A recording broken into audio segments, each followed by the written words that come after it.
How are we doing? Meh. All right. So, what do we have? So, Tyler, are you in on this one too? What one? The DMing workshop. We're leaving in like 5 minutes. There's a Okay, fine. thing out of dust in the thing. All right. So then we have Oliver back, Kaylee. Say your name one more time. No, it's in the corner. Oh, I thought. Oh, that's right. It came in after. Do you see it? Oh, it's in the corner of the light right there. It's a piece of dust. What? Oh, okay. Okay. Do you see it? Yes. Earth. And then, so we have Kaylee, Oliver, Earth, and Dakota. And then for however long Noella and Tal hang out, assuming she doesn't lose her sister again, to the bathroom monsters.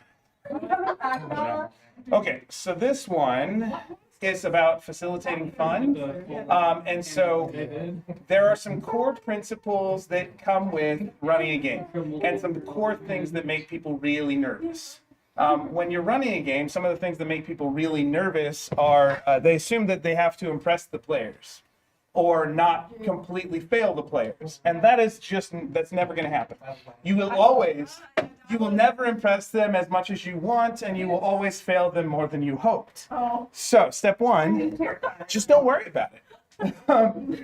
So like it's meant to be, right? It's for real. So more than you think you will.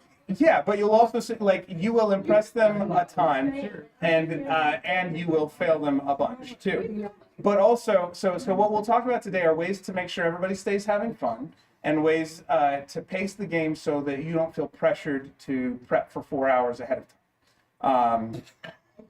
So. Nothing. Okay, and so if anybody's wondering, I've got one camera on me from the laptop and one there and one there. Oh my gosh! In case anybody wanted to know. So they were placed before anyone was seated. But yeah, so we'll talk about some of the mindsets for healthy dungeon mastering or game mastering, and I'll also talk through some of the tools that I use. Including everything from recyclables and battle maps and minis to the dry erase maps and different types of turn trackers, or whether you should even use initiative. But really the big focus is how do we keep everyone having fun around the table.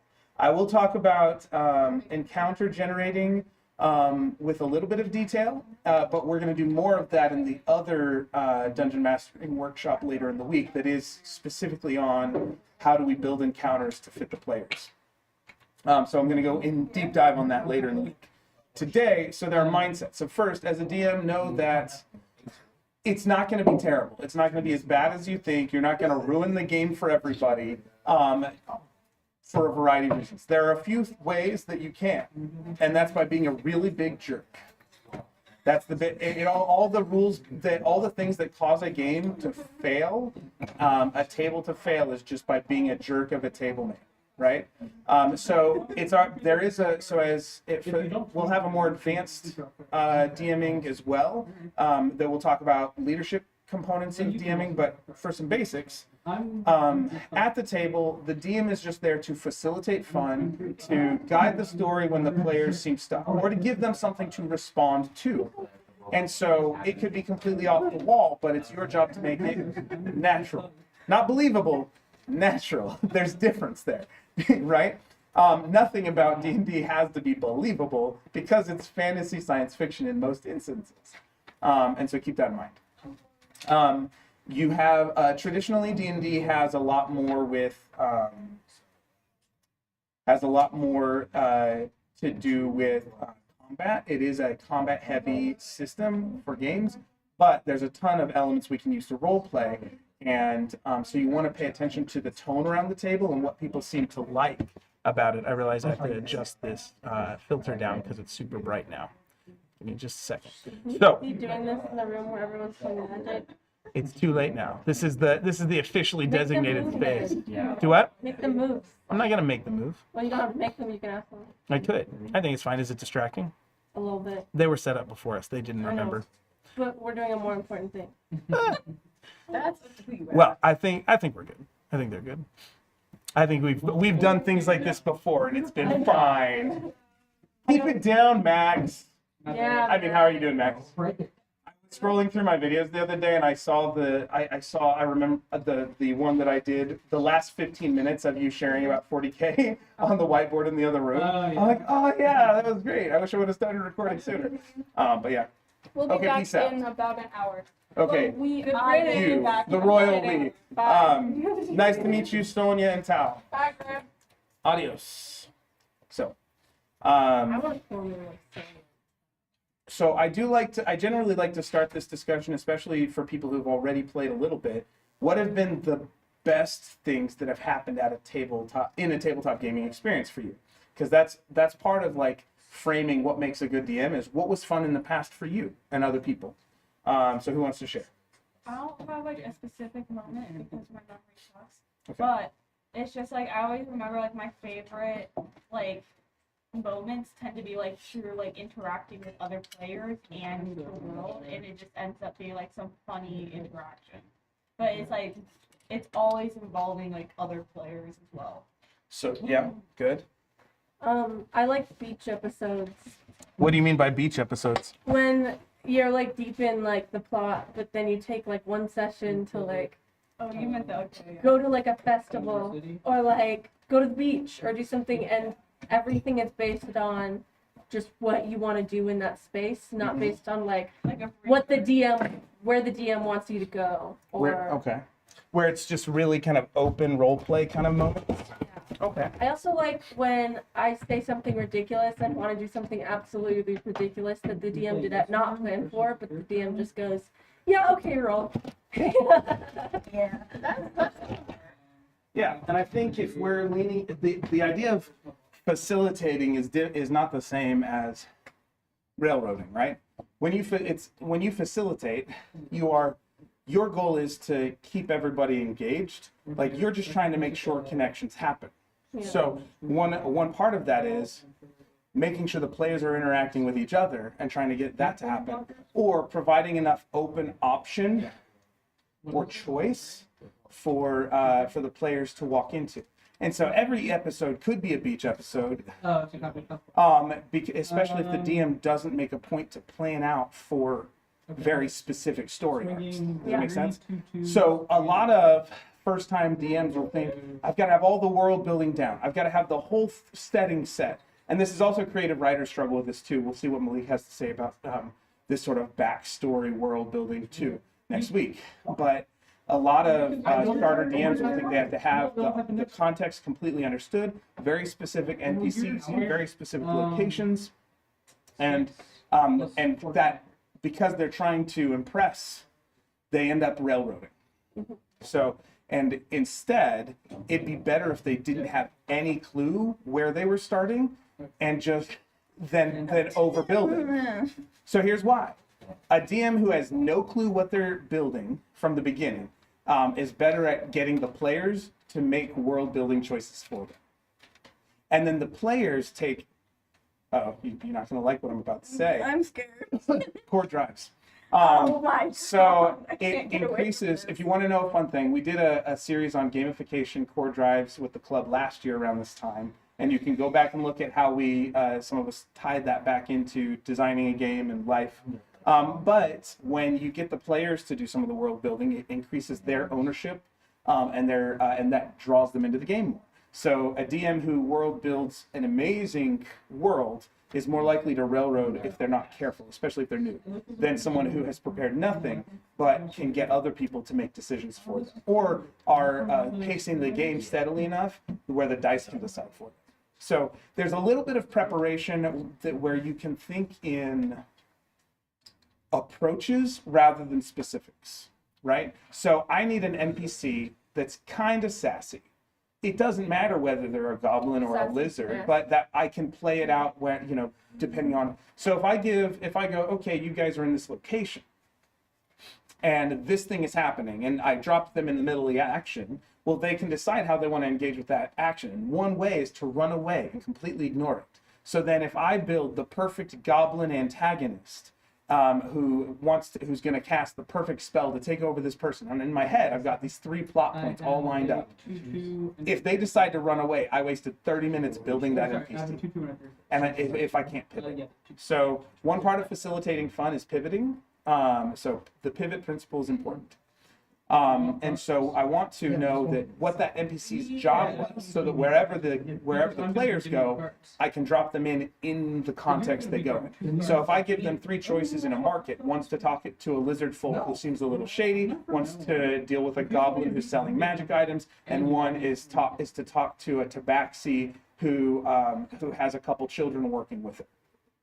The players could go to any one of those, and whichever one they choose, I am going to have the bad guy be the next NPC down the line. So they'll be a connector. So if they lean into that goblin, well, that NPC becomes a goblin. If they lean into the lizard folk, that NPC becomes the lizard folk. And so then I use the principle some of you guys saw in the linguistics thing to switch how I vocalize that, but I still have kind of the same general approach to that creature. Even if I have the NPC stat blocks, I can use the exact same stats for different types of creatures. And so the idea is to have it flexible enough that I have materials that can be dropped in no matter which way the characters go, so that they still are choosing, but I have a plot point that is flexible. And then I can prepare just enough to where whichever they are making choices and I'm making choices. What does preparing for a thing look like? So there are some days, and I'm not saying it, so there are some days where there's no time to prepare, and every decision is made by dice along the way.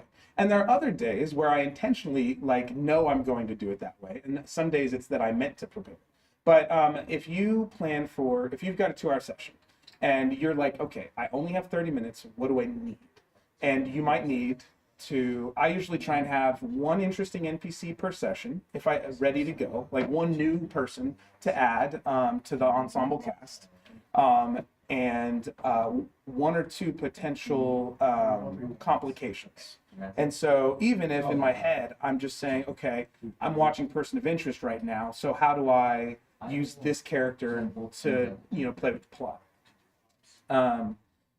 I can use fast character to get stats and spells, and preparing might be just making sure I know what the spells are, right? Yeah. Sometimes that is one of the hardest parts for me about running higher level games, has been when I wasn't as familiar with the spells or the special abilities of that type of character. So then I didn't play as well. So sometimes preparing is how do these NPCs make decisions? And that could be if they engage in battle, do they engage in battle? Are they fighters? Are they going to run away? And we'll talk more about combat encounters later in the week. But preparing is, do I have a map? Do I have some background characters? Do I have some possible things that could intrigue that I can seed into the game? And see which ones the players respond to. So. And are they flexible enough that I can introduce them in a variety of ways? So then I don't have to prepare 4 hours of world building. I can let some of that world building happen along the way, but the downfall of that can be that in moments it's very clear that I'm not prepared. Mm-hmm. So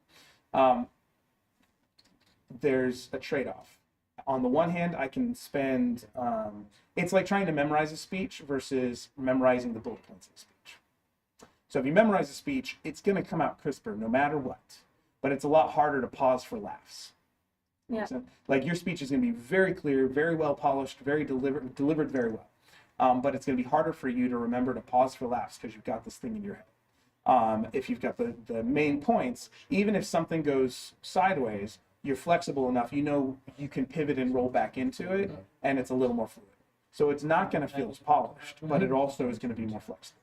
So you just make bullet points on what you can control, what's happening outside of the characters. Yeah. What this person is like, what their goal is, like NPC wise. Yeah, that's a good option. And if you know if you take time at the beginning to know their backstory, that helps. Or you can, sometimes it's just I like jumping right into the game. I'm not a big session zero, though I know a lot of people use it very well. I struggle with session zeros because I don't like 2 hours of character making. I feel like new players don't understand why we're spending 2 hours building a character before we get into the action. And they don't even know how the character is going to play. And so I try to jump right in. Especially when scheduling is so awful with Yeah. other people. And then they haven't been drawn into the game. And so I have a hard time with day zeros, though I can think of a couple games that benefit. So what I do instead is I try and use long rests to create dream sequences where we can hear about their nightmares. Like I did that the other day. I've had it where if they're introduced to powerful characters who can charm them, they might be asked things to tell the truth about if they fail, and so then they have to, or they might just have NPCs like ask them questions about their backstory or get them to talk to each other. And so one time I had there was a bit of a test for a group to get information, and they really wanted information. They were trying to track down human traffickers, and they needed the source of information. So they were very motivated to engage with this person who was kind of stringing them, like being kind of not a jerk, but really challenging them. So they all had so all of them had to kind of help me create like a sequence, something that would happen in their mind, like. What's a memory from your childhood? What does it look like? This person's going to use their magic, and it's going to be, if you're in a room in your childhood, what does that look like? And who's in there? And then we do the normal dice thing, but they're helping me create the setting that all I knew I was going to do was ask them this question. And then whatever they give me, I riff off. So if one of them's a cleric and says, I'm just, studying my religion scriptures, then we dig into that. Okay, which one? And that kind of, then they have to make it up or I have to make it up. And then another's like, well, my family, I'm in this cave where my family used to store art that they stole because they're kobolds. And they're like, nobody's using this art, we're going to steal it and paint our own family over it or whatever. And so, okay, so then they get to bring their character into the story, and it's that kind of traditional creative writing show versus tell. So keeping it flexible enough to pivot, and then sometimes seeding just enough that the players can respond to and draw on their backstory without just going, and so my character believes this, right? That can work, and that's not bad, but it's also, I try and get the story to draw out of the character things authentically. Sometimes that's a challenge. Sometimes I've started games where they met each other, they solved the first problem, which was small, and they're setting up camp, and they're all around the campfire. I have them all roll a charisma check to see how many stories they have to share for every set of 5. So if they roll 5, they have to share 4 personal details in conversation. If they roll a 20, they only have to share 1.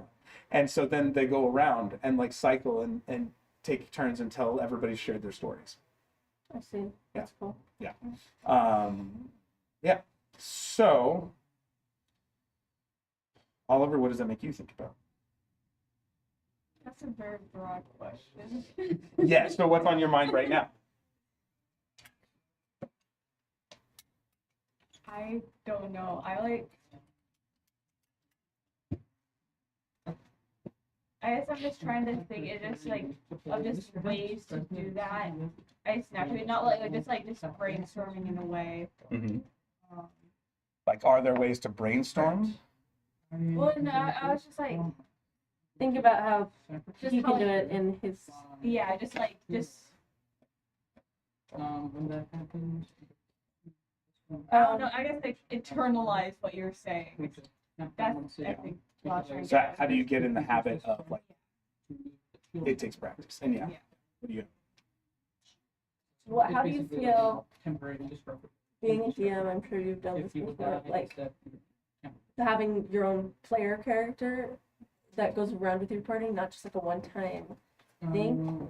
Is that because in my brain, that's the only way I can think of to like easily like lead people places and do stuff. But in your experience, what is that? So the first game I ran for my family, it was my daughters and my wife. My wife is not she doesn't see herself as a good role player, in the sense of like she gets into character, but she has a hard time feeling like she can come up with stuff or solutions. And sometimes when she's playing with our daughters, she also feels like she wants them to get to engage. And then they, at the time we started, were 8, 6, and 3. Yeah. So that's the first game I played, and so we started out playing a kind of random thing where I'm like, okay, you guys get to make a character for me, and they're like, okay, it's Mr. Banana Pots, and he has a pot on his head, and he's a monk. So it was great. But what happened, like we ran that game for a year, and what happened over time was that anytime we had like a game decision to make, they would not know what to do, and then they'd have Banana Pots be the leader of the group. And so it became a challenge when I was trying to give them the chance to make character choices and lean into their characters, because they were expecting me to run this character and make decisions. And so I tried to have him hint or ask questions, but it's a bit of a challenge. It is hard to have your own character that's always there as a PC, DM ran character, and not railroad the story, unless the players are very bold. And then it's like, well, I'm playing all the other characters. So that was a little bit of enculturating them into the game too, where it's like, you guys are playing your characters long term, and I'm playing all the other characters. So it's okay. I don't need my own character. So now they understand that a little bit more. It took watching me play with other people to understand why it was better. Do what? Did you kill him off? No, he's still alive. We ran that arc as far as they could go, and then we got into the holidays, and then we started playing with others, and then I started the club. So we haven't actually picked up that storyline in a while. They wanted to start a new one, but that was fun. So we played from level 1 to level 5 with that group though. There was a fun Cardinal Assassins. There were Kenku involved. It was fun. But yeah. All right. Well, let's talk about some tools, just so I make sure I equip you. So there are some ways that I build interactions fast. And remember, not everything. I do use GPT. It does work well sometimes. And then sometimes it feels like a crutch, or it feels like, why aren't you listening to me? I said this. But if I need like a unique thing, like I'll use it to brainstorm. Like I'll sit on the couch watching a TV show and go, GPT, if I wanted to create an NPC based on the character from this episode of this TV show, what would that look like in D&D world? Okay, give me the stat block. Level 4. Like, and it does it for me and so it's a great way to do it. But the other thing I like to do is I have these creature and NPC cards, so for the internet. These are like the kind you can buy at any store. And so what you can do, if you think it's going to be a combat encounter, just in case you guys didn't know, there is something as part of the combat encounter system called a challenge rating. And so if you look in the D&D manual, the CR rating, or at the bottom of these cards, it says challenge 2. That's the expected level of a 4-person party. So if it's a challenge rating 2, there's 4 players at level 2 should be able to handle this creature with a little bit of challenge. If the rolls go really bad, they might get close to death, but it shouldn't kill them. And if you want to really challenge them, then you could go up to like a challenge rating 3. So one thing I will do sometimes, if I don't necessarily need it to be a combat, or I can always use more than one, it's not a bad idea to just draw cards. We're going to practice this. So pick a card, any card. That's the wrong card.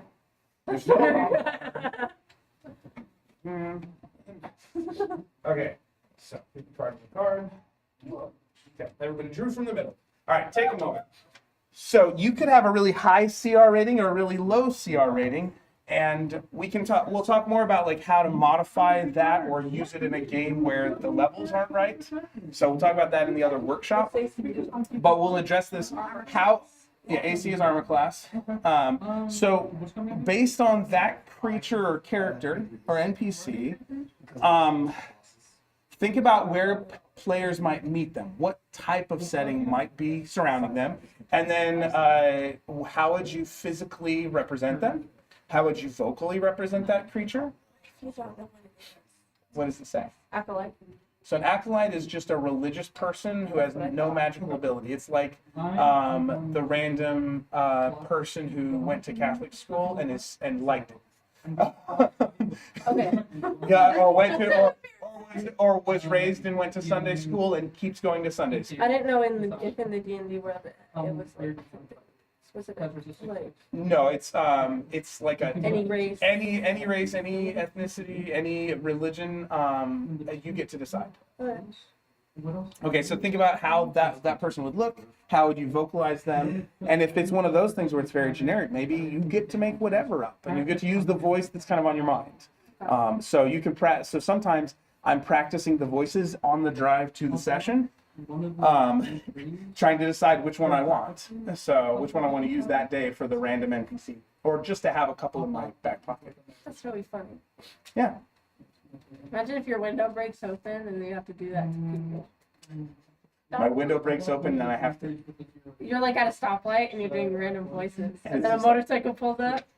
And my window's open and they're like, and I'm going, come over and whistle at your service, right? Yeah, Yeah. just over and over yourself. I did have I had two ghosts called Fish and Chips. They were kind of a blend of Bert and Ernie and Tweedledum Tweedledee, and Pinky and the Brain. Like in my head, I was trying. So I tried to practice.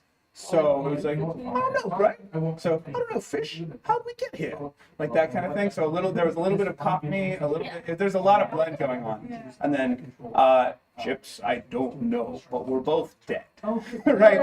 Or whatever. And they were meant to be like a comedic duo.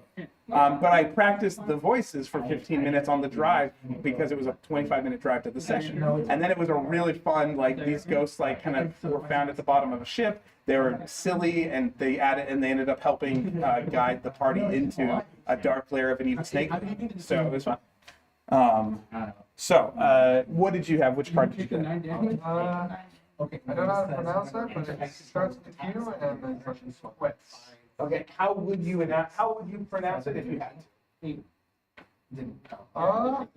Well, it has natural armor, so it seems like it might be like it has carapace or like scales, so it's probably like something with like a teethy, like thin lips. Okay, so how would you try and pronounce that word then?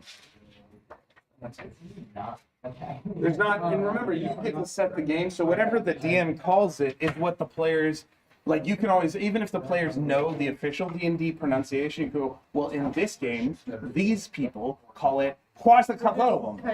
And you, whatever you decide, you're like, no, that's not how these people pronounce it. This is a COYOTECON a little thing right now. Yeah, we're Like doing DMing. a facilitating fun game workshop. Feel free to jump in for DMing. There's cameras on. These are on. This one's on. So what was it? What's your best pronunciation in your mind of that? You can pull up a chair. Yeah. Sorry, I throw it. Okay.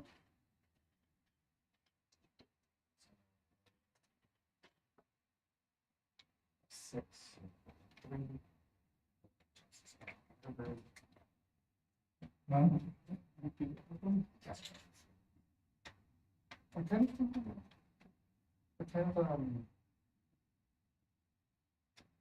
did kind of like statistics sophisticated, Okay. so Okay. And would it be? And is just the name of the creature? What's the name of the creature? what's pointless? Pointless? Okay. So whatever you do, whatever you decide it is, whatever comes out of your face, like that is what it is. And so if someone's like, I need to make a history check, and they want to pronounce it differently because they know the official like pronunciation that Chris Perkins says or whatever, like that's what their character knows it as, but in this region, it's a regional dialect. So if you pronounce it, it's not wrong. Does that make sense? So you don't ever have to be worried about that piece. You can just say, in this region, it is. Noelle is really good about that. She just, cause a lot of her characters, she just wrote them down. She didn't even like say them out loud before she like solidified the name. So I'm like, how's this one pronounced? And she's like, Shupat. I don't know. Yeah. Shupat spelled Xupt. Yeah. Never gets that. Maybe the PT, but not an XU. Yeah. And so when you're running the game, if you say something, you can say, oh, whoops, I made a mistake here. Or you can just, well, I said it. It's true now. Yes, canon. and It's canon. You know, yeah, it's a yes and. It's like, and yes and is a really good principle if you know that from improv. Like a character said, if a player says something, the only reason I would say, is if it's something that would drastically change the balance of the game with other players. So one of the reasons D&D has rules in the first place is so you don't get the little kid syndrome where it's like, and then my guy shoot laser beams out of his eyes, punches you in the face, and then drop kicks your friend. I win. Like there's that's why we have turn taking and rules in D&D. So if everybody's pacing out nicely and the things people are saying are not going to drastically alter the balance of the game, then a yes and is totally fine. Yes, But they need to be proved. and this is how that actually plays out. Like, or make a roll for me. Let's see how well this very unlikely As thing far as I'm. goes, because and you Yeah. can add some flavor to it. And so that, or yes, but works too. Yes, but it's not as powerful as you wished it would.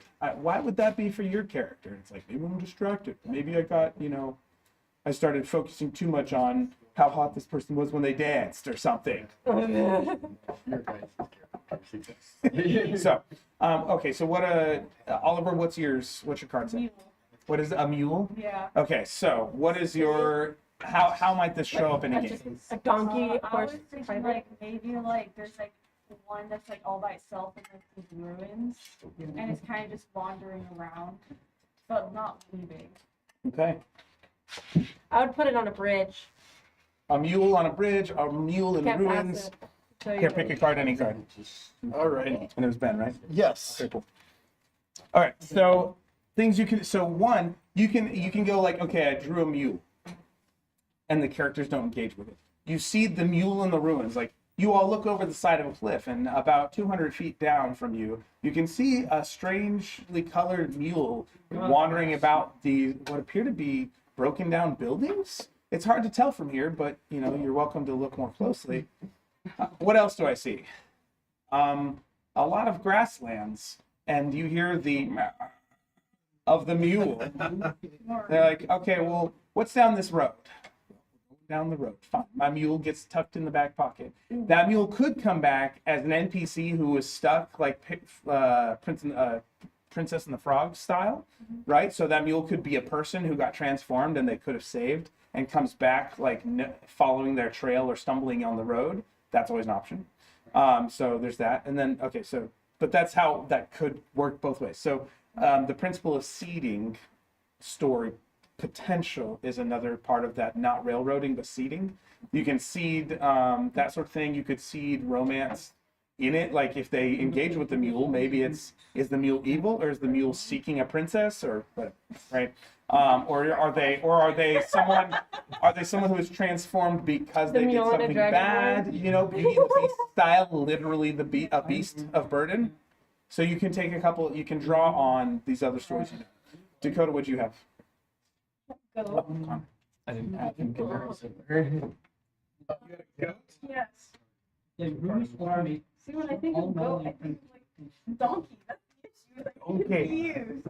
All right. So what makes it? So how When you might think we? of goat, you think of a completely different animal. When I think of goat, I think donkey. I think The personality of my goats. oh, donkey, the character. Yes. That's good. So where did you imagine players meeting a goat? In the middle of like hills or mountains, like if Okay. they're trying to So- venture past. We've got a difference in terrain, right? So not ruins. So that's cool.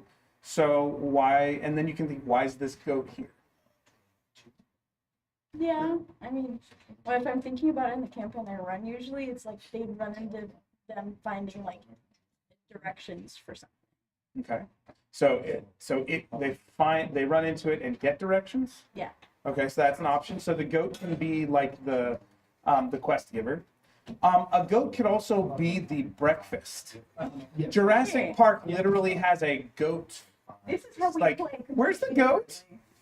We already covered some of these 3 other options, right? The I goat play could like that. literally I be do. the victim, right? It could be getting munched by a scarier creature. I thought you meant by like the party, but That too, right? Or Or you could say, well, this isn't interesting. I'm going to put it on a spit and have somebody else be turning it. Like, it doesn't matter. It's like, it's meant to be like drawing a card like this is meant to just stimulate an idea for you, could also- it right? doesn't have to You be could also- literally that is the encounter. Exactly. You could also do something like Princess and the Frog again, but like with a goat, it's more like Plants vs. Zombies. Like zombie turned into goat style. Right, that's an option. So any mashup, like you get these really unique blends depending on which genre. Like, is it supposed to be silly? Are you in a horror mode? Are you trying to get them to Barovia, so the goat is the access portal to Strahd? I don't know. I think you could also do something like, I don't know what these people are gonna do with this goat, but I'm just gonna make this goat follow them for a while Yeah. and see what they do. Yeah. So it's like they're like, okay, we're traveling through the country. Okay, make a survival check. And it's like, it could be no matter what survival check they get, they still find the goat. But you have them make the check because it makes it more fun. It makes them think they have control. Yeah. Also, sometimes the higher you get, maybe they see the goat ants, right? Maybe they notice something unique about the goat. And it's got a strange marking on its rear hoof. It may not mean anything, but they notice it as unique with a 21. And you want to give them something for a high roll, Yeah. right? So then they might think it's special, and then they take the special goat to town and say, does anyone know who this, or maybe they have a time, they're like, it's got a special mark. What if it is a prince? And then they start trying to kiss the goat. But it's still. Yeah. Right? And Just you're see like, what they do and you're with like, something. make a charisma check. Nothing happens. Make an arcana check, identify, dispel magic. Like, and they go through all the things. You're like, hope you guys had fun tonight. That was 2 hours. It's just a goat, but I'm glad you noticed that it had its own unique markings. And, that can literally be the fun time, right? That's it. So, all right. What is your... What'd you have? Me? I thought they were pointing to you. That did point at you. Oh, Acolyte. Oh yeah. Did you get a chance to share where they would meet them? Oh, What no, The details. no. I'll look for I- it. I got confused because I asked what it was. Yeah. I think they would be wandering into like a town where this specific religion is really like prominent, Mhm. and I think I would make it like sort of a danger area, but like not absolute danger. So I would make the religion have a lot of rules, like in old Christianity, where you had to take only this amount of steps on a Sunday, or you couldn't cook or whatever like that. Like it would have a lot of In old rules. Christianity, did you mean Judaism? Like Old That's what I Testament? meant. Okay. Judaism. And that was, and not even like biblical Judaism, but like the Yeah. interpretation of the Sabbath. Okay. Oh, yes, it is. Just to define, I mean, I'm not a it's- professor, it Greg. doesn't, I know, I just wanted to, because, and that's one, honestly, like, that's one of the challenges of running a game, that you make like, you draw on parallels a little too closely, like, Yeah. because you use terms and people think one thing, but they might not have the background. So when you're in game, it's good to think about it. So, but yeah. I'd make them like zombie acolytes. So like Okay. they're completely peaceful as long as you follow all of the rules, and there'll be like a plaque or something. As long as you follow all of the rules while you're in the village, they won't all swarm you. And I think that's what I would do. That'd be actually really interesting, especially if it's like a religion that's been lost to time. Yeah. But like they're still kind of like serving or like That so you have these acolytes who have been made, who are zombified acolytes. Yeah. And if you follow, like, it's like embodying legalism. It's like if you break the rules, the zombies eat you. Yeah. Like, So they're completely peaceful That's a villagers really- wandering that's- around. That's- Personally, that reminds me of something. I'm trying to think I of. would personally, Zombie pigmen in Minecraft. Jeez. I would personally swap that a little bit. With the lost to time thing, I was thinking like maybe like a ghost thing, like group of acolytes that like can't move on because they're stuck with their That's true. like, Well, that's my thing All- about both it. are options. Yeah, Yeah. and it could do have a mix as well. Yeah. You could also have, like, the acolytes, or maybe the whole town is zombies. The Yeah. acolyte is the only one who has sentience, and That's that's who talks with the party and like gives the quest of like, can, like, for now follow all these rules, but the best thing is to have them regenerate by reconnecting them with the source or whatever the deity is. Or the acolyte could be like a necromancer keeping his village, following the thing. Yeah. So again, yeah. What was it? Oh, you can be a lich. Like, Yeah. I mean, if you're commanding, like, everyone around you, like, Yeah. necromancy. Yeah. So remember, this is one strategy you can use to stir up any storyline. Like, I don't know where to start. Well, Okay, There's a go. I've been from. Okay, there's an acolyte. What does it make me think of? Is it plants and zombies? Then just go from there and start like you do the world building on the fly, and whatever you say is law now, or is what they perceive to be true if you ever have to change it. In the future. Like you guys perceived it that way. So that can be a little harder too, because if someone rolls really high, if they roll really high on perception or investigation or insight, it's possible, but you have to be able to rationalize that later. It could So. just be like they see it, but then they misunderstand what it actually Right. meant. And so that's why if someone does roll high, you have to decide, like, is this officially canon now, whatever you had planned? Even if you had, or are you deciding what that really is now, like I'm doing the world building. But also, I'm if somebody changing. rolls high in perception, you can say there wasn't a lot of clues that you Yeah. could perceive and create a Yeah. conclusion. You with. were there wasn't, in that context, you only had 3 clues. You needed these other 3 to get the full picture. Like, that's always an option. Connor, what's yours? I had apprentice wizard. Okay. So if the party runs into an apprentice wizard, what's the setting you imagine that happening? A lot. Anywhere. Pick, but it's okay. Pick one. One thing There's that one I want to say, but it's definitely the wrong thing. you can do that. They can There's specialize in no alchemy. wrong thing. Fair. You're making it up. I was thinking like an alchemist gathering materials or something. Okay. Woods. Cool. Yeah. So you stumble upon an apprentice wizard who's been sent to go do the chore of gathering magical components. Because most games don't deal with magical components. Who did all the gathering? Well, the apprentice. Yeah. And so that might be, so then, is that an apprentice who's good? Are they bad? What do they look like? It does have a picture They can here. look like whatever you want them You to look could like. use the picture and just go from there. There's a little boy. Right. Yeah, I would imagine probably more of a kid. Oh, that looks right. And maybe like Indestructible. like an oversized kind of like wizard kind of robe. Would he be like a story, like facilitator, like somebody who moves story? Would he be just like a simple NPC? Would he be a danger character? Probably be fine, yeah. It'd probably be good. Just gathering materials, maybe need some help. Gathering materials. That's why he's important. He's a He's quest. more like an escort, like Like a- escorting them through the woods so that you can gather materials while you keep them safe because of the monsters. And you use your little kid voice, but okay, so you gotta come with me, guys. If you go over there, the trolls are gonna eat you. If you go over there, you get the sick mushrooms and they eat you. You just gotta stick with me, right? No, don't touch that. That's poison. Yes, exactly.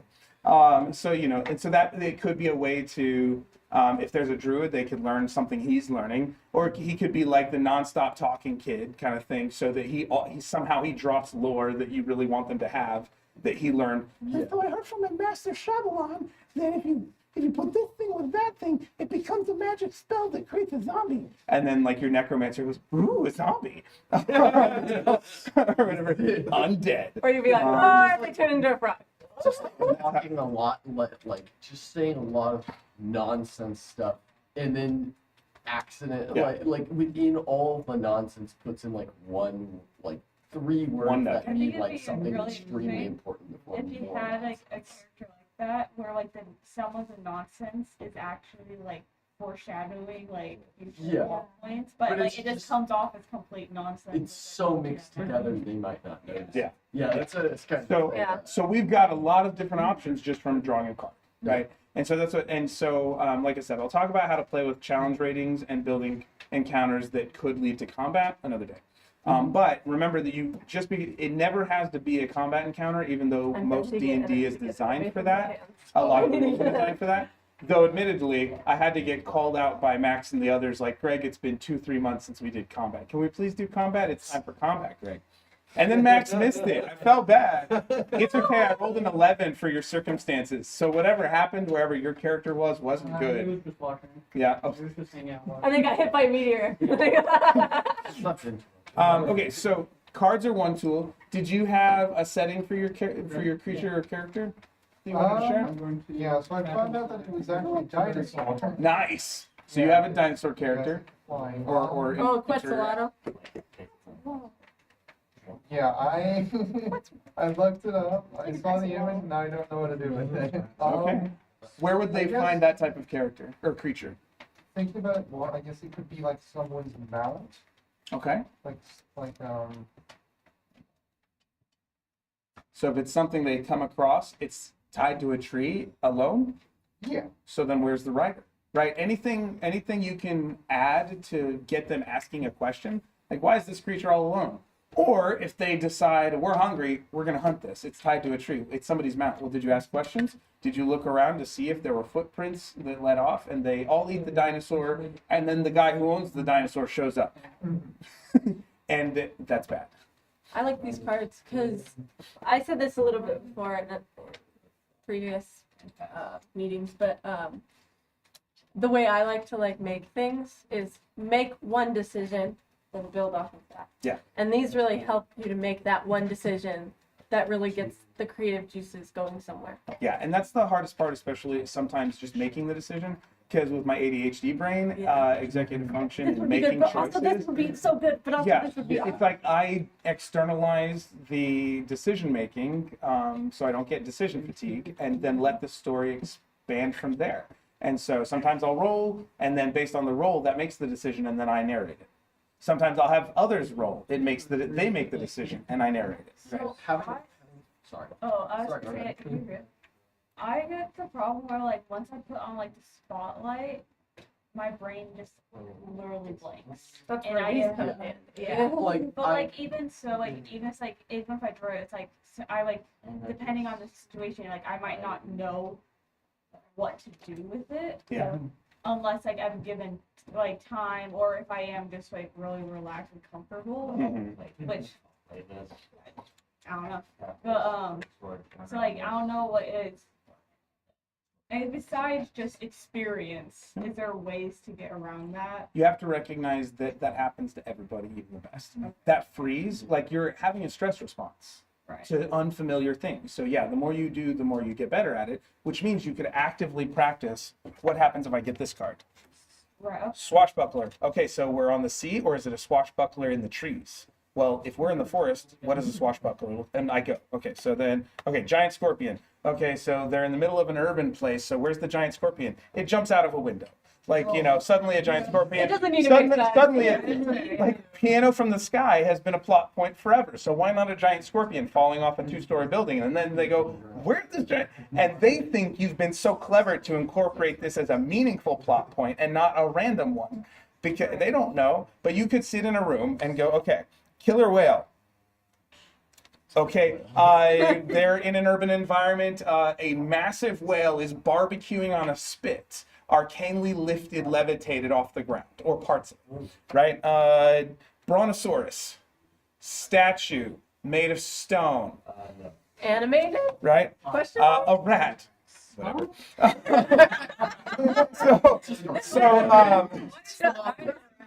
So we had an entire campaign last year about rats in the sewers and rat people and how they brought religion to the rat people and economics and developed their culture. Just because of that? Rats. Not touching it. All right. Go ask Mariah. Flying snake. My daughters, we had an encounter where we had a couple ambulatory plants and flying snakes, and so Flying cards. they had so like one of their random encounters, I rolled like boa constrictor giant snake. So and I made it funny, silly by having the bad guy go. By the time they were done, their kind of long-standing bad guy came back and said, what was it? You burned my tree and killed my snakes. You burned my tree and killed my snakes. You burned them and killed them. And like that was the bad guy. I'm gonna get you. And so it was like I came up with a random encounter. And then brought the main antagonist back in and made it rhythmic. So now they made song that my daughter is like 7 years old, making songs. You burned my tree and killed my snakes. You burned my tree. So like now, if you tell that to Leala or Adela when they come in someday, they will recognize. So did anyone burn your tree or kill your snakes today? It will trigger something. So yeah, flying snake, green guard drake. So you can you Right, practice yeah. it, right? So it's a tool. It's a toolkit. I also have a thing. If you know you're going into something eventually, and you need something, you can pull something then, before you go into it, Right. and then What about the while quest they're cards? playing, while they're talking, while they're in a You want to get them tavern. for me? There's just so you many. can think about it. That's great. So just, you can buy yourself time in a lot of different ways. Or you can do something to stall. Yeah. There's- I want Ben to get to go too, and Connor had a question. Part of when you freeze is pace the game when you're prepared so that it's not noticeable when you're not. So sometimes when people are prepared, like I said, it can be really easy to go da da da da da da da. Thank you. And so it can be really easy when you like know the person's name and know their background and know their story that you're really forthcoming with that information. And so it can be beneficial to slow down your descriptions, even of the characters you've already decided on, like what they're wearing or what their mindset is or what they're doing. If you've got that prepared, if you want it to feel more natural when you aren't prepared, you pause at meaningful moments in the description. And sometimes it's just like, sometimes if you're not sure what's happening, it's state the facts. You know, if I got a flying snake, I literally just say, It's a snake with large snake flies through the air. And I leave it sitting there as if they're supposed to do something. Right? And let that happen. So, what do you... And Claire's gonna come in a second. Okay. So Ben, what was yours? So I don't know what we're doing. Okay. So whatever you have, where would a party need it? Okay. So that's what I was hoping we were doing, because Yeah. that's what I picked up my context. Yeah. All right. We come across the noble, but we don't find him. We find a like a Wells Fargo style caravan that has been just knocked over onto its side. The horses are missing. All the guards are down. And sticking out from the side, because he's knocked the hatch open, is this noble who was supposed to be accompanying like the funds going from one place to another. But it's like, and he's petrified. He's shaking, and when you look around, you see that what of the guards that are left are either dead or like writhing on the ground.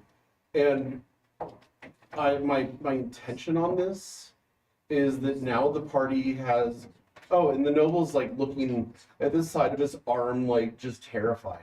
So like my intention on this is that I want to give the party what? She saw the wagon, I said that. Do we want them to go investigate?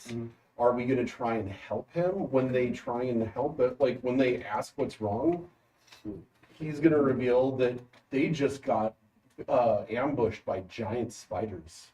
Yeah. They're in the forest. They're on this path. That's a pretty awesome place. The children of Ungoliant. Yeah. So the thing is now, like, he just got a scrape from one of the manivals, and so he's wondering if he's going to live or die. Now, Or an they can opportunity help for him. were spiders. Yeah, or they can offer to help him, or they can just see if there's anything left to, like to try and loot. Yes. But even then, they're gonna find out there's not a coin left, and the noble's going to be like shaking and saying like, "Why did they leave me?" All I heard was a shout in Sylvan, and the spiders ran off. Now I can have spider pirates with a familiar. Yeah. Yeah. So that's great, because now you've got a variety of other ways that you can engage. Like whether you go down the path of like, if they're like, you could have one of the players roll a Constitution check to see, and then they know that there's something happening, or they can do a medicine check and see if that helps at all, or reveals Or if anything. somebody rolls really low, you have an opportunity for a spider to be hiding in the caravan. Yeah. Okay, so with that, we're getting along in time, and I want to make sure I don't lose sight of a couple things I want to mention for this. And some tools I I want to share. believe in you, Brian. Thanks. You're welcome. So I want to give some world building options. So I'll put these on the table. I have one more that's a way to build a dungeon. But these are if you're trying to decide factions. So I'll print off some copies here in a minute for you all. And I should have. I thought I had one more. I couldn't find that resource too. I realized I didn't even out everything I thought. Oh, yeah.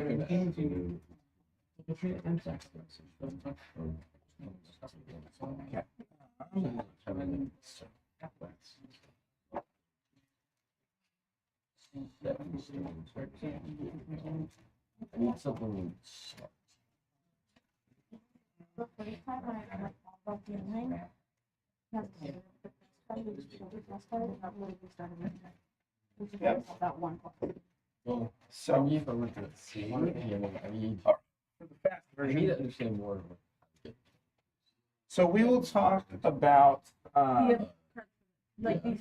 I just need those. You just need to prepare a good grab, and then everything As soon usually. as I come across story concept, I can get going. I just need So- the characters and stuff. you I need So- the That's where fast rules of characters. What this thing. So that's where fast character comes in, and that can be some of the homework you do, but that's I mean, also more the like the enemies. Like if Yeah, well, they only become enemies if the players make them that. But like preparing a little bit, if you're gonna prepare, that's fine. If you walk in and no one else is there to run the game, then people are gonna understand. So don't put pressure on yourself. Yeah. And so then it becomes like pace the game based on what you need to prepare. So if you tell them 5 minutes and it's been 5 minutes, you jump in even if you're only 5 minutes prepared.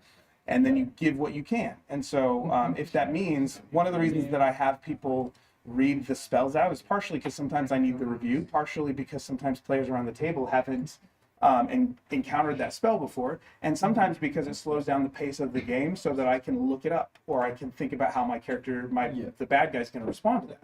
So you kind of build into the way you set up the game for that. That doesn't mean that there's So keep that. I need to know more about how enemies work.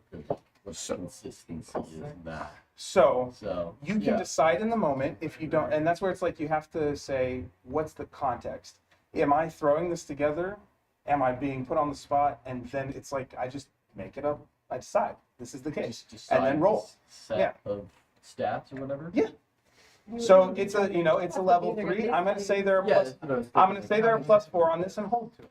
Like Or- having something like this. Or you can, Yeah, if you have a exactly. computer with you, Google it. Yeah, you can Yeah. GPT it, you'll Google it. If you've got a card and it's not the right thing you're thinking of, you can use the stats. That's a balanced card. You just skin it however you want in game. So Yeah. everybody, you can look at the quest deck. It's a great one for starters, so look at those as a tool. We also have the biome one. I really like for if you have time to prep. Yeah, sorry. Go ahead. If you have time to prep, I do like the playing card for developing found factions. you. What? It's strange egg found. That sounds about right. Solid. Can you post that to Oh, we the put to D&D? Post it to That's in the the chat. post it to the Discord.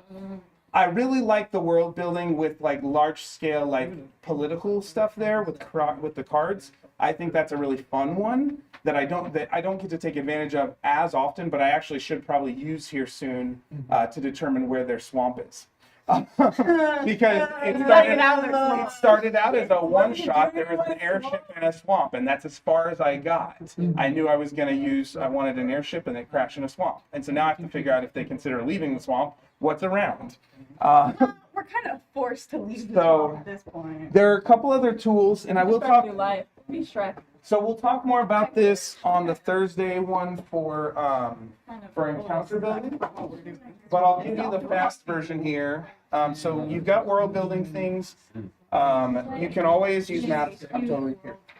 Sorry. So you can always create a map on the fly with this. It's wet erase, but you can also use the white. Oh, my. Actually, hold on. I want to make sure we because they're engaging deep And into you that draw one. a card. So- And then these ones are. What do you got? So my thing is, the group that I've been playing with is really works. Yeah. Oh, good. So Well, sort of. I guess it's depending on what you like. fun, but also it makes me like terrified. It's like I don't have so much of this stuff either memorized or I don't even really feel like I understand it incredibly accurately. Okay. Like I feel like when I go like I'm sort of like freewheeling it like on my turn, and then but like pretty. But nobody consist- cares. Yeah, but I get told actually, no, it's going to be this. And I'm like, how in the So every now and then they care about the rules. Or maybe I just wasn't breaking them before, like on like certain times. So like I'm trying to figure out, especially for combat, like how to like get this all in my head, Right. so that I'm able to know it effectively. Like there's like what like all the different subclasses, Right. each different class. So this is a good point. So I'm actually going to hold off introducing the maps and stuff till the encounter design on Thursday. I think that's when I'm doing that. Whenever the schedule says. But since this is the facilitating fun workshop, we'll talk a couple things that are important. So one, I said make sure you're flexible enough to pivot because it's about getting players to interact. That's a big thing. Decrease the pressure on yourself so that you can have fun too, because otherwise it'll feel like a burden and it's no fun that way. And so part of that is being flexible enough to recognize I didn't have time to prepare anything, but I can pace the game a certain way. The other side of it is remember that you're only accountable for the rules around the table other people know and are willing to hold you accountable to. So especially if you're running the game, that means that if you have a rules lawyering table and everybody's on board with the culture of the table, you have to be more precise about the rules if they aren't ones to follow rule of cool. And so that means that they are forcing you to do more work as a DM. And you have to decide if you're comfortable with that, or you can start saying, that's nice that that's the rules as written. In this game, we're playing it, I'm doing it this way. And so there's a part of being a little bit of an authority at the table to say, yes, usually that's how this works, but I like what they're doing here and your roll's high enough, I can justify it. So this is how that happens. And so you narrating the why of it into the story, not like defensively, but like Setting the expectation. yeah. And so so part of facilitating fun, and we'll talk more about culture setting around the table. Part of facilitating fun as a DM is culture setting. So setting the expectation, setting the culture, setting the behavior that's expected and rewarded. And so if you are someone who talks for 10 minutes to set the scene, you will not be rewarding individual player thought. You'll do more railroading. If you give 30 seconds or a minute and then stop and let the silence sit until someone says they want to do something, or if you ask a specific player, like, hey, so what does your character do? Because you have this thing, right? I just put it on myself. Felt like that's the right time. So when you're facilitating fun, you're only held accountable to the rules other people know. Yeah. If you're all starting at the same competency in the games, in the rules, it doesn't matter. It matters, and if you all are trying to learn together, you can read the abilities descriptions to each other as part of the game. That way you're not, and it's just like nobody wants to read Monopoly rules for 20 minutes and then or Settlers. No one wants to read 4 pages of Settlers of Catan before getting into the game. So you do the first phase and you figure it out as you go. Same thing with D&D. Only D&D is much more flexible because it is an ongoing development. So when you facilitate fun, you have to culture set, and it is important to do that because part of that is making sure the table stays healthy, which I'll again talk about more in the advanced DMing thing. But it's your job as a DM to advocate for all the players.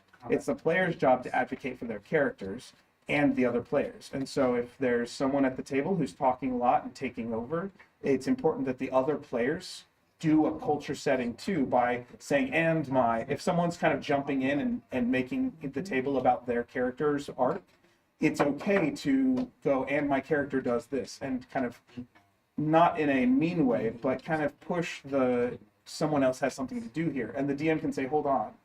And we'll talk again for another time. But part of the fun is making sure everybody's interacting and everybody's having fun. So if you're a quiet person, you have to advocate for your player, which can make you advocate for your character. And if you're a DM, you have to make sure every player's and character's getting an opportunity to respond. Sometimes players don't want that. Sometimes they're quiet and they'll listen.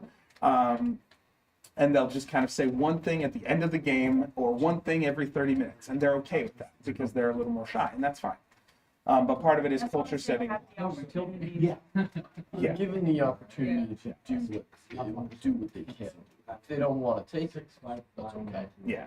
And so, so as a DM, you can be conscientious to when someone, like you want to watch people for their tells for when they're trying to say something, because some people aren't good at that. So look for the intake of breath, or the lean in, or the tapping of fingers that someone's looking a little antsy, like they have something to say, you know. And so if you're noticing those, like I did it at one of the workshops earlier, I saw one of the people I didn't know very well, but I saw that they got a little more kind of tappy, and so either that could mean that I was talking to them. And so I said, hey, what do you have? What does this make you think of? Or what does that make you want to share? Or how are you responding to the thing I'm saying, kind of stuff. So you can do that, like watch for those nonverbal communication things. With that, we got 3 minutes left, officially. We're gonna have a workshop on encounter building, I think Thursday, and then an advanced workshop on more advanced topics and dealing with culture setting and being kind of the leadership role DMs can have for and engaging with complex table dynamics. Because sometimes your D&D table becomes a social microcosm for people's beliefs and struggles. And so how do we engage with that full spectrum? Everything from how do we engage with different pronoun use in characters at the table? How do we engage if we have a group of people who are more religious in their everyday life and are comfortable with certain game patterns or certain game elements? Like, how do we make them not feel like D&D is the satanic panic of the 1980s? Like, so some of that will be like, how do we make sure everyone at the table has fun without it being awkward? or you know, it's like there's a way to do it and a way not to do it, and so those are some of the things we have coming up in the week. But what questions do you have just from what we've kind of talked about so far today? Basics and facilitating fun. Yeah, I'm not really sure the exact topic you're talking about today. What comes to mind? Any questions? I did have a thought. I don't know if it's on top. Would it be a good idea to use for like double DMing, like more so like have like somebody more knowledgeable like assist you, not be two DMs, but like one big DM.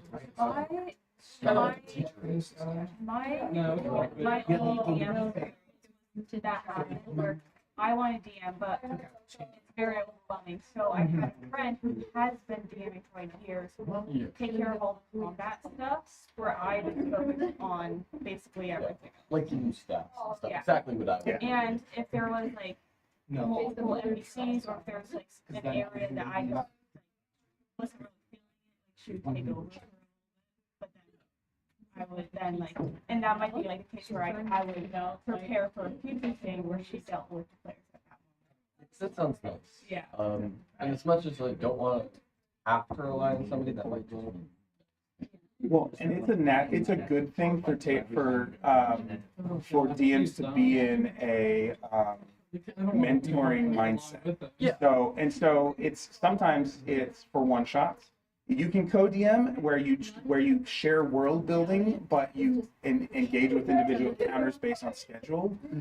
You can have an assistant DM who helps track things for you, or you can have sometimes just having someone who's a note taker, right? To help them to make sure you don't lose sight of your world building. And so it's really about negotiating out with the other person, like what's a good blend for you based on your strengths and their strengths. It's like what's the opposite of shadow?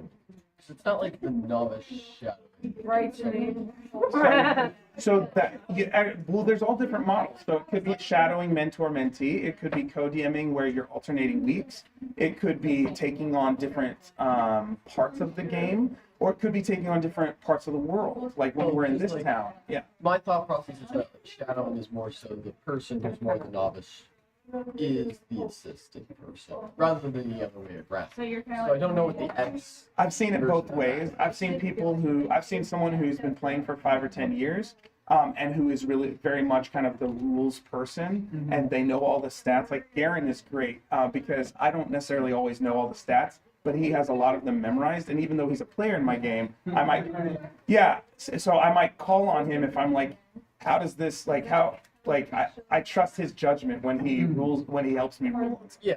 Yeah. And so It's like a backwards Yeah. shadow. Just yeah, it's usually like so you can have someone do the DMing, and at the point where there's a gap in their knowledge or practice, they can say, "Well, what would you do here?" or "How's that work?" and ask for the mechanical knowledge from somebody else. Even if they're playing a player, like it's not gonna.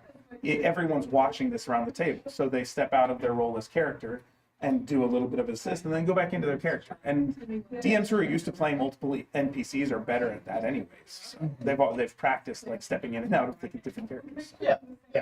Other questions or thoughts before we finish off? Thank you. Yeah. All of this is. No, I really I appreciate just it. want to absorb it like a sponge. It's very nice to Reddit posts. Yeah. Yes, the Reddit. Yes, those are not mine. They're resources. I'm a Reddit. Well, so if questions come up, like I said, my YouTube channel has my faculty email and I think and my kind of student cell phone, so you guys can text questions there or just ask me in club or put it in Discord. Yeah. Ryan, any thoughts on co-DMing with people or mentor DMing? That was a question that just came up. Or co-DMing. I haven't really done a whole lot of that. I've helped other DMs before. It's interesting. It brings in so many different little opinions that you may never think of, and then you can just add into your story because you're like, oh, that's fun. Yeah. It's kind of like searching online, but it's an actual person, so you can actually talk to them, discuss with them what they're doing. Yes. It also might be nice if you freeze, they might have an idea. Like when Noella said, I let her kind of take over I asked her to take over a night. And she answered, and all I gave her was, I was thinking of something Baba Yaga oriented because I like the chicken house. And she ended up making it like a Howl's Moving Castle blend. And so she set up a series of romantic flirtings with the other players, which I usually don't personally do, that I've had to continue acting on in that character and others. But it's changed the texture, and it's been it's been fun. So, okay, cool. So there will be other things this week. You can always ask me for more questions, and if I have time, I might make YouTube videos on them. I do have like an 8-minute YouTube video on encounter building, but we're gonna have a longer workshop on it too. So if you want to go Make see it short. trying so hard. I also need to give a general new introduction to my channel that says, if you're coming here, you could be coming here for actual teaching videos about writing, D&D, learning communities, or general success in life coach style. Or silly moments. So yeah, or I don't know if I've gotten my silly moments up there, but all right. I'm Thanks going everybody. Creamy mac and cheese, I'll do it for you. That's true. I will consider buying a Costco box of mac and cheese for you and Noella and pay you for social media. Thank you. Paid mac and cheese. That's their currency they established. But okay, I'm going to stop the stream and we can move on to regular.